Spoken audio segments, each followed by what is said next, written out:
Ranalar içinde bilimdektir güzel yar yok. Bilimdin özgü tutkan yar bulur gayda var yok.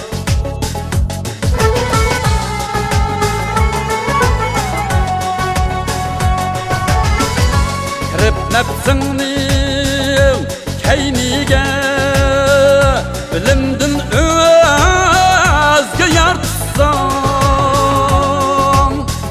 beşinga gel sübürkülle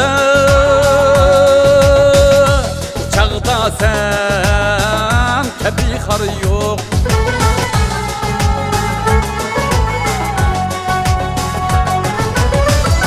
Faragat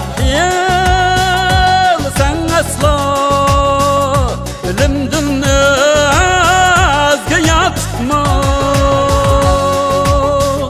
senin kadrin saklaşta bilimdek yaxşı hemkar yok.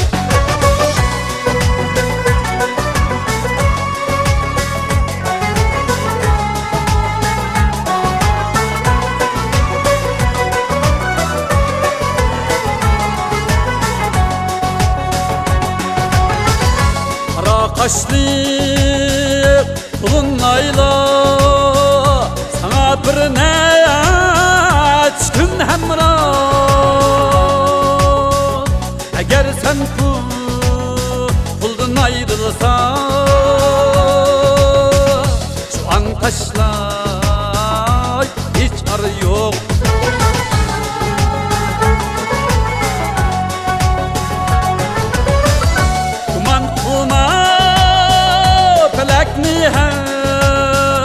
Kaçan bekleyen görgülmez, bugün bayya etsendeki gaday yok bel kazdar yok. Can renalar içinde bilimdektir güzel yar yok. Bilimdin özgü tutkan yar bulur gayda var yok.